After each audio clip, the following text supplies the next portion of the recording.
What's happening? Dark side greetings. What's up with it, bros? You know, I told y'all I'm on the road. I ain't playing. I'm being consistent. You did what I'm saying, persistent with the production, with the creation, man. Your brothers, Dark Side, you African is on it. Man, as you see here, I ain't gonna even waste too much time on the intro. I'm gonna jump right in. You know, you see here, man, we have our not too long departed brother Michael K. Williams, a talented brother, a true master of his craft. And I never had the pleasure of meeting the brother, but from everything I heard about him, he was a very respectable, respectful man. You know, that's how he dealt with the public. He wasn't uppity. He wasn't stuck up. You weren't gonna disrespect him, but he was from everything I heard, man, he was a real nice, passionate guy. However, we gotta tell the truth, and one of the things we have to do as we want to teach our people right and wrong, we have to discuss the deeds of the dead while they were lit, or what they had done while they were living. Not diss the dead, but discuss the deeds, the living deeds of our dead. Shout out to Brian Solange, because he always talks about this in his productions. Y'all go support the brother Brian Solange, man.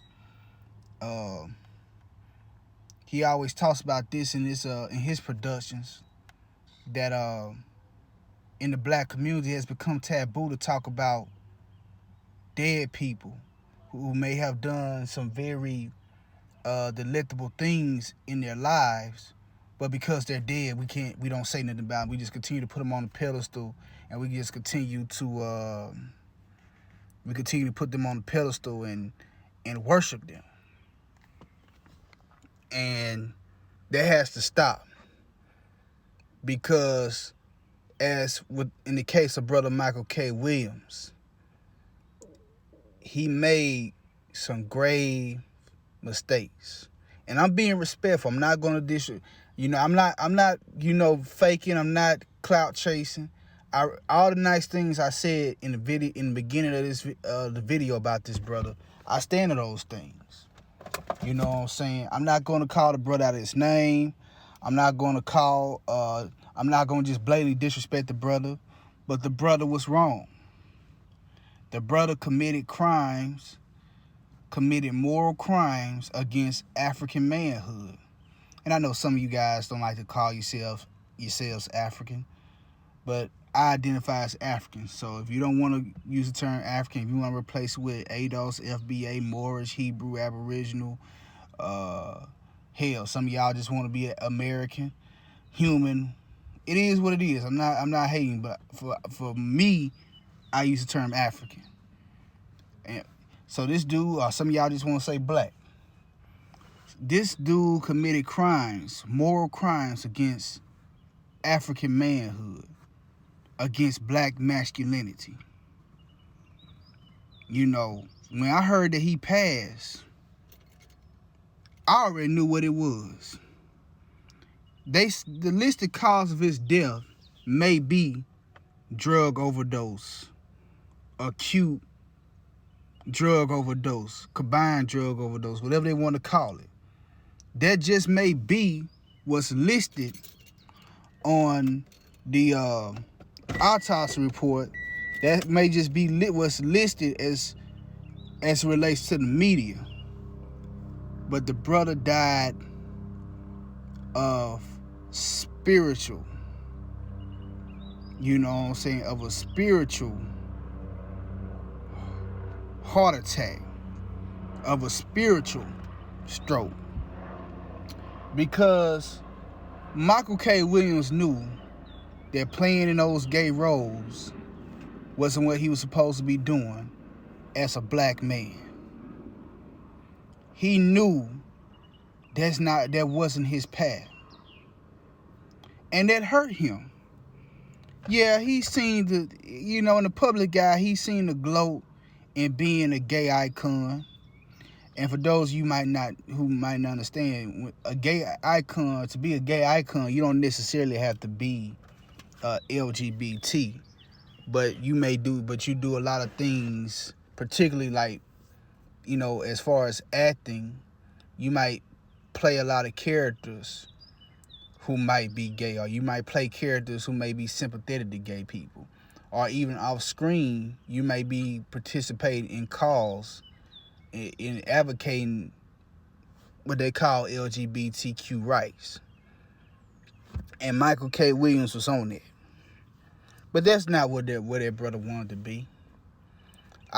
When I watched the movies, I could just see it in his eyes. It didn't appear that he was comfortable in that. And that's why he was on all these drugs, even at he wasn't old, but even at the mature age of 53, 54, this brother was doing more drugs than a lot of these rappers 30, 40 years younger than him. Because his spirit was vexed. His spirit was convicted. He knew that he was sinning against his ancestors. He knew that he was sinning against his nature.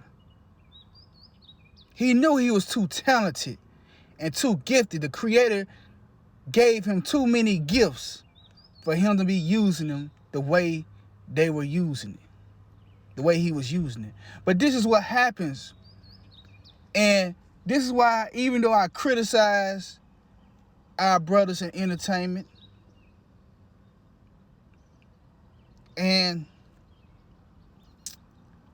but I have to consider that because, and this is going to be a separate video, I remember Samuel L. Jackson had a problem with black British actors portraying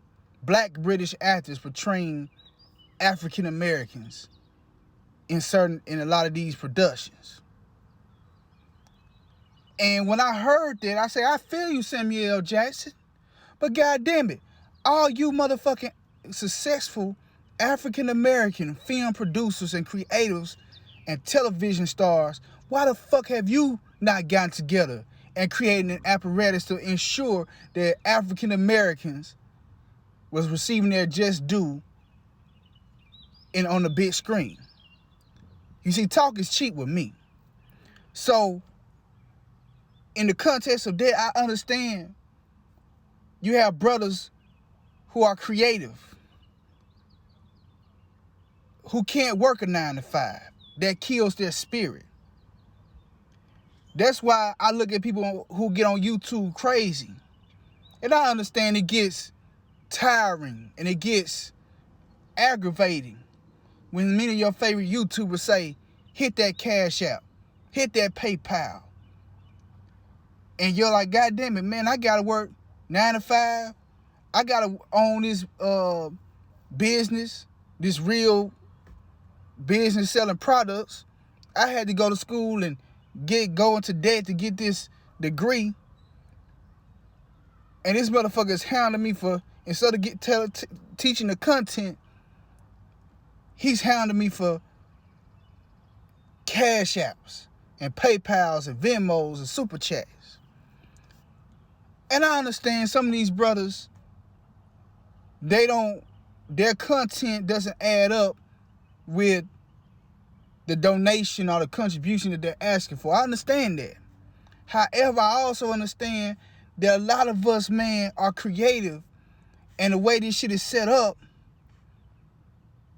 we can't make it in Hollywood because we refuse to be punks and gumps for those of the Israelist persuasion and other pale-skinned individuals, and even melanated individuals. So what we have to do is basically take the independent route and make it off contributions and donations. But this brother was before YouTube.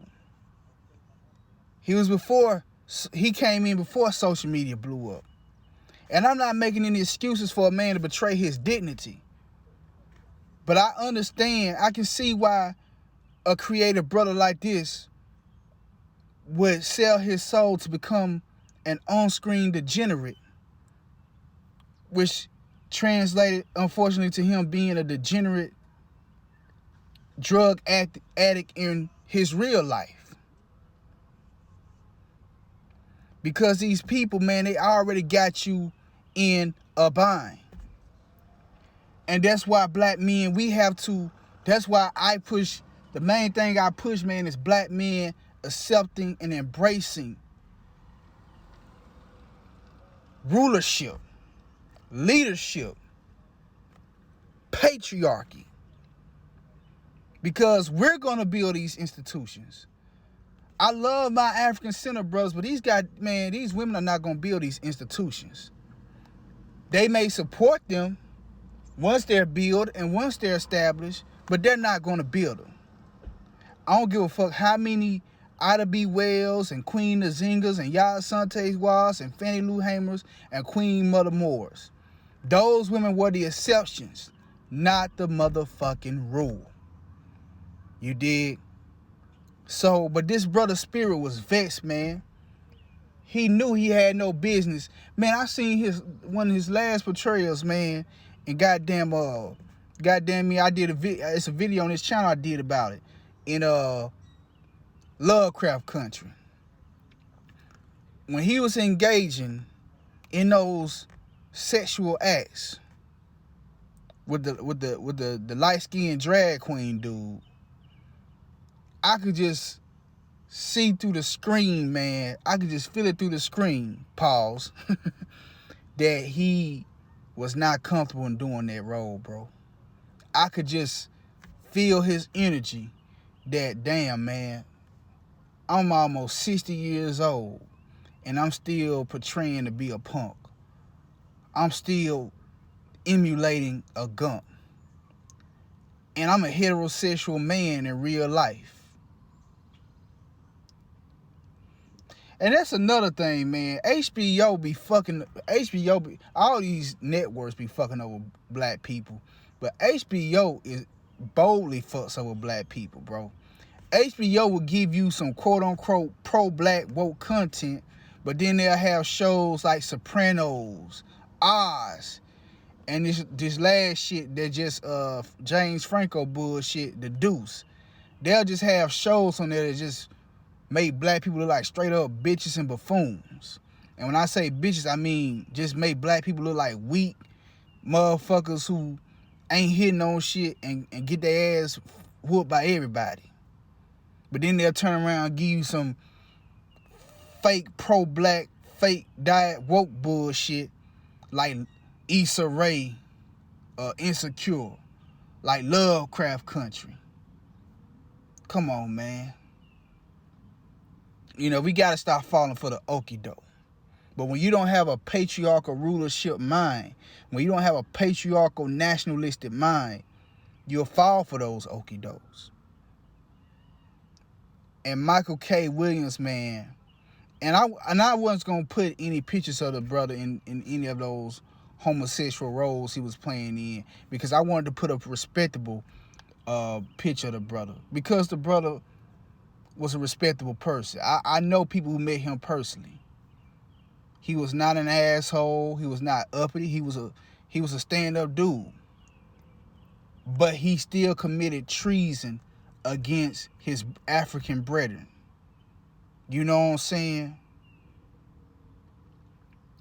And I'm going to tell you, a lot of this shit, we ain't got to depend on our quote-unquote representation in the film and TV industry. A lot of this shit we can stop.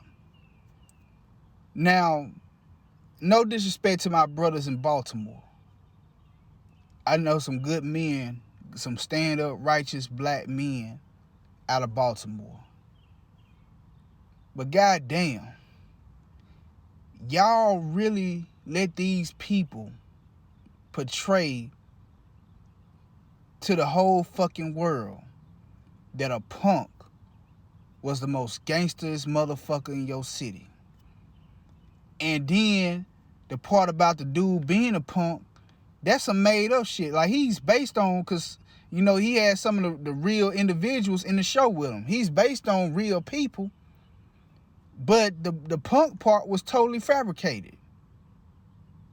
Well, I did hear that there was some sissy motherfuckers running around in Baltimore, but he wasn't strong on him and shit like Omar. He was nowhere near the character Omar was playing. And that's where a lot of his drug problems are starting. You did. You see, they use Omar to really, you know what I'm saying? That's why I say we really can't depend on the street culture, because it's so easily penetrable, no pun intended, by the media, by the entertainment industry. But yeah, man, y'all cats in Baltimore, man, y'all shouldn't have let this show go down, bro. They made Baltimore seem like the toughest motherfuckers in y'all underworld were punks and bull daggers. You got Omar, who a damn flaming bull punk. Then you got Snoop, who's a goddamn flaming, I don't know if you want a flaming motherfucking bull dagger. Then you gotta think about it. Omar. Then you got the goddamn lady cop, the half fucking Korean, Sunja Sun, whatever that broad name is. She whooping motherfuckers' asses, going upside motherfuckers' heads. She goddamn being a motherfucking coward and snitching out the operation that her fellow officers was doing. You did what I'm saying. Then you had Omar. He had a crew, a motley crew of punks and bull daggers, shooting it out with dope boys, killing dope boys and kidnapping them and shit. Bro, I've been knowing about Baltimore, how Baltimore get down on the street side before The Wire. Ain't no motherfucking way you gonna tell me that shit will go on in Baltimore. Now, no disrespect, that shit don't even go down in D.C., Atlanta, and New Orleans like that. And those cities are known for having some tough ass, wannabe gangster ass punks. Man, hell nah. But motherfuckers be so happy to be on TV, they'll let anything pass. But yeah, man, Michael K. Williams was a good dude, but he sold his soul. And when you sell your soul, man, what you get in return is death. You know what I'm saying? You sell your soul, you get the fame and the riches, but you ain't gonna never be satisfied. And then to top it off, the people who sold the dope was fucking Hispanics, man. Not saying it would have been better if they were black, but then you buy some dope from some, and I know y'all in New York, y'all have a cozier relationship with Hispanics than blacks in a lot of places. You know, with Puerto Ricans and Dominicans and Cubans and such like that. But goddamn it, you bought death from people who don't even look like you. So man, it was a real sad, pathetic way for this king, man, for this great man to go out, bro. But when you sell your soul, when you betray your people, when you betray your ancestors, this is what happens. Your spirit gonna be constantly vexed. You'll be hunted down by them demons, and you gonna fall prey to them, bro. You gonna fall prey to them. And this is the moral of the story, man, because I'm going a little bit over my time. But as y'all notice, I am long-winded, man. I be having a lot to say because, like I say, I ain't just doing this shit. None of this shit is monetized. I ain't got no cash. I ain't got nothing up there. I'm doing this shit because I really believe in this. I believe that I'm called. No, I don't believe. I know that I'm called to do this. So I ain't gonna, if I need to go 20, 25 minutes, goddamn it, I'm gonna go 20, 25 minutes. because the spirit is telling me to go 20, 25, 30 minutes. If the spirit wants me to stop at 10 minutes, well, goddamn it, we'll stop then. But the moral of the story is this. Don't sell your soul for fame and riches, because you'll never be comfortable in yourself. Because I hate to say it ain't far-fetched to believe that Michael K. Williams had to also perform homosexual acts off screen. Y'all see what happened to Terry Crews. Y'all see how white folks was coming at Will Smith, and I got another video for that character. We gonna talk about the Will and Jada shit, but I ain't gonna just deal with the straight up incident because that's too gossipy. We gonna peel back the surface and we gonna delve deep. But when them white boys, it's almost like prison. When them white boys see that they can play with you like that, when they see that they can put you in a dress, because Michael K. Williams was in a dress too at one point. When they see they can put you in a dress, when they see that they can get you to tongue kiss another dude and grind your dick against another dude's ass to make it seem like you really fucking him in his ass, once they see they can do that, they gonna fuck with you in real life. You see Terry Crews, even though he ain't, to my knowledge, he did play Day Day on Friday, Friday after next, but once they saw that they can try this dude, that this dude ain't no threat, that this dude is willing to do anything to stay in that industry, that dude is willing to not rock the boat so he can be the artist he wants to be and still feed himself and his family, bro, they're gonna try you in real life. And just like you gotta play that role on screen, goddamn it, you gotta play that role off screen. So it ain't, cause I know some haters some goofies gonna come in my comment section and or make a video in response about me, like the cowards they are, not, you know, and not mention my name or nothing. People say it's just acting. Y'all take it too seriously. Well, goddamn, if it's just acting, why the fuck this man committed suicide? If it's just acting and it ain't that important, you know what I'm saying? And we being paranoid and we being homophobic and all this bullshit, why the fuck did this man get goddamn again? Why this man overdosed on 4 different motherfucking drugs, man? Fentanyl, some heroin. He had all kind of shit in his system. If acting ain't that important, why the fuck are these guys doing weird shit, doing self-destructive shit on their off time? Because this shit is irking their soul. They know they ain't supposed to be living like that. They know they weren't raised like that. And man, don't let the fact that you grew up in poverty and you grew up with the struggle, don't let that your upbringing, awareness of your upbringing force you to compromise your manhood and your principles and your integrity.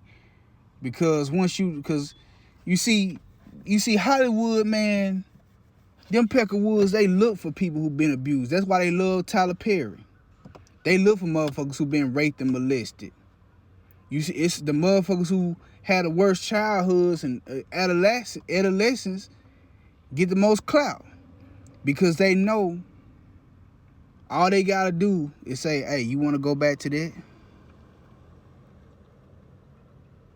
You wanna go back to that slum, to that small, impoverished town? Well, you know what you gotta do, right? Hell, you ain't got no support. You ain't got no money to go back to school. You know you ain't gonna fit well at a regular 9-to-5 type deal. You see, they play that game with people, man.